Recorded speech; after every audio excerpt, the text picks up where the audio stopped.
Hello everyone and welcome to Fifth North. I'm Demir and today I want to talk about motorcycle safety or things you can do to make riding a little bit safer. So really this is kind of a free-flowing list, if you will, and maybe some things will pop up as we go, but anyway, long story short, let's go ahead and dive in. So the first thing I want to talk about is riding within your limits, right? You guys will notice that sometimes I'm ripping through these curves, I'm having a good time, and you'll notice that other times I'm maybe going a little bit slower than you might think is possible, or maybe a little bit slower than I've gone in the past. And the reality of it is you have to ride within your comfort zone. If one morning or one day you're not feeling it, don't push it. If another day you're feeling it, go for it, right? But listen to your feeling, listen to your body. Also too, if you'll notice sometimes I take it easy in the beginning.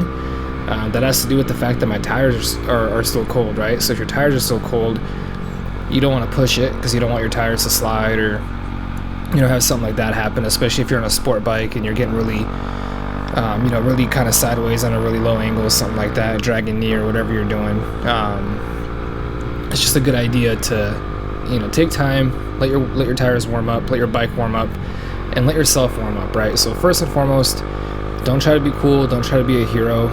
The reality of it is you're already on a bike, so you're already pretty cool. There's a lot of people out there who wish they could ride, or who always wanted to ride, but they're afraid to ride, or whatever the case might be. So the fact that you're already on a bike makes you pretty cool, so you don't have to try to be a hero or try to act cool. Just ride within your means, ride within your limits, and you'll be alright. Alright, so the next thing to think about too is it's not just about you, the rider. It's not about how you're feeling or what you're doing. It also matters what the other people around you are doing. So to keep yourself safer, there's a couple of things that you can do to really pay attention to the world around you. At this point, I'm just addicted to downshifting this bike.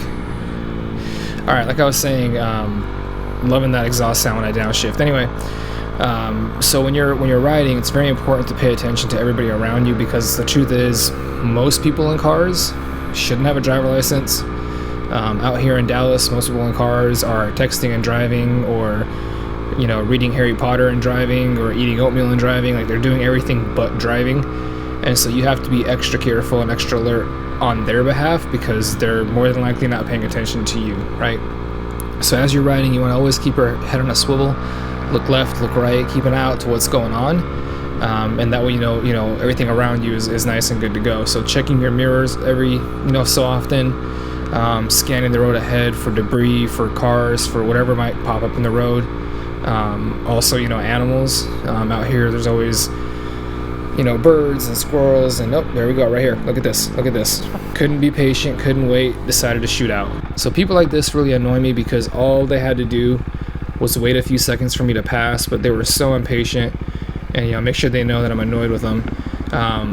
They were so impatient that they had to cut into the intersection and kind of hurry me along, if you will, where they could have just waited to provide everybody a little bit of courtesy, a little bit of safety. So this person should not have a license. But the second part to this, right, is stuff like this happens, you have to just shake it off and keep riding. Don't let it ruin your ride. Don't let it stress you out, because then you're going to be all tense and probably make silly mistakes as you continue to ride.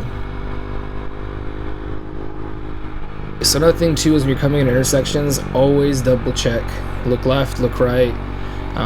No matter how clear it looks, no matter if you got the green light, if you got the right of way, just slow down a tad, look left and right, make sure you're good to go, and then go through.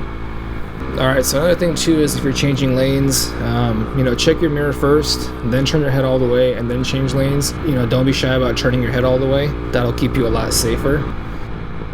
So like I was saying, right, when you're changing lanes, give it a quick glance on the mirror, but then really turn your head all the way around. There's no point in being lazy. If you turn your head all the way around, that'll help you see any blind spots that you might have. Keep in mind you're wearing a helmet, so you don't have a full field of view. So having your head on a swivel, like I said, really makes a difference. So make sure that you stretch before you ride. That way you're able to twist and turn and really get all the views in that you need to get in. Alright, so as we're riding too, anytime you see a car coming out of a driveway or out of an intersection, always pay attention to them, right? So, I'm coming down this country road like this, there's a lot of these little driveways, and lots and lots of squirrels. If you guys see a squirrel or any other fast animal like that, just slow down just to be safe. You never know if they'll shoot right back out in front of you. Anyway, so I'm always double checking on these driveways, scanning left and right just to make sure that, I see anything that might be coming up. And then if I do, obviously pay a little bit more attention to it. Slow down if you need to. Move to, one side of the lane or the other if you need to, just to give yourself a little bit of extra space. So for example, I see this car right here. I'm going to stare directly at that front wheel. Don't look at the driver, don't look at the car, look directly at that front wheel. That front wheel will tell you everything you need to know. If you see it creeping forward, the car is moving forward. If you see it turn towards you or away from you, you know exactly where the car is going, right? A lot of times we're distracted by the driver's face, what the driver is doing, what the car is doing. I promise you, if you focus on that front wheel, you'll always know exactly what's going on, and therefore you can react accordingly.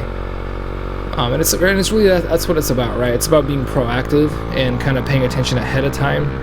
That way, if something does happen, you have time to react, or you put yourself in a situation where you could react possibly a little bit faster, a little bit better. Give yourself that extra chance of being safe. But yeah, that's pretty much it. I mean, the whole reality of it is if you ride within your means, if you pay attention, if you really watch out for other people, motorcycle riding can be a lot safer than people make it out to be. The other thing I like to do too is not ride during the busiest times. A lot of times you guys see me riding, Saturday morning, Sunday morning. This is a time when people are normally either asleep or in church or doing something else. So, I make sure I get out here before there's too many people to, just kind of reduce the risk overall. Plus, if you're riding in rush hour, there's no fun in that. You're always having to stop. You're always having to slow down. So this is kind of a nice time to get out and ride. The other thing too is you guys will notice when you come up to a red light, a lot of times you'll see me do this where I kind of go to the very far side of the lane. And this is a really good thing to do because it keeps you from being dead center. So if somebody decides to, blow through a light, if somebody decides to, not stop, they have room on the side to get around you. And, if you give them that room, it keeps you a little bit extra safe. That way, if somebody's not paying attention, you're not dead center just waiting to be hit. You're kind of to the side. They can blow past you, or if you need to, you can get into gear or already be in gear, but you can kind of hit the gas and go, but you're already far enough to the side to help yourself get out of the way, right? Now, where this can be a problem sometimes is paying attention to the left turn lane. If you're too far in that corner, you could get cut off by that left turning traffic. So pay attention to the lane that you're in, pay attention to the road that you're on. Sometimes it's better to go to the far right, sometimes it's better to go to the far left, but just kind of keep an eye on it, and you'll be good to go, right? Now, the last thing I want to talk about is trusting your gut. I think that goes a long way. So for me personally, I like to listen to my gut. So for example, we got this turn coming up right here. I love this turn. This whole S section is really fun. However, this very first one almost always has loose gravel on it because that entryway right there is a gravel road, right? So this one, as much as I think it'd be fun to rip through, I always slow down on because I know for a fact there will be gravel on the road and it's just not worth risking it, right? Especially when I know I've got 3 or 4 S turns coming up after that I can just skip one and be a little bit safer. Speaking of these turns too, is pay attention to the cars coming at you. I have no doubts in my ability to make every one of these turns no matter how fast I'm going, but I completely doubt the car's abilities to make these turns. If you pay attention, a lot of times you'll notice they cut across the line. Again, they're texting, they're doing whatever else they're doing, and so a lot of times they'll cut the line and potentially hit you, so you just have to be extra careful. Alright, so the last thing I want to talk about is being a distracted motorcycle rider. So a lot of cool things out there nowadays. You've got, Bluetooth headsets and comms and, ability to listen to music, and you can mount your smartphone on your handlebars, and there's all these cool gizmos and gadgets that we add to the bike nowadays, and quite frankly, just like a car, it's a distraction. So you guys will notice right now, like I'm riding my bike, I'm moto vlogging, and I'm listening to music at the same time, and so that's a lot of things going on at once. I've been doing this for a while now, so I'm pretty comfortable and pretty confident in my ability to do it. But if you're first, starting out riding, don't add more stuff to your plate. You don't need to be moto vlogging until you've vlogged at least a couple thousand miles to get really comfortable. That way you're not being distracted by what you're doing and being taken away from riding to where you're losing focus and being more dangerous, right? So once again, I'm looking at that front wheel, looking good. Okay, keep going. The second thing is the phone. A lot of people like to mount their phone on the handlebars, and okay, so you guys will see me again right here. I'll go to the left and I'll park right here in the corner. That way, again, the cars can go past me in case they blow the light. Anyway, back to the distracted riding thing, right? It's so cool nowadays to put your your smartphone on top of your handlebars. You can see your maps, you can see your music, your Spotify playlist, whatever you have, Apple Music.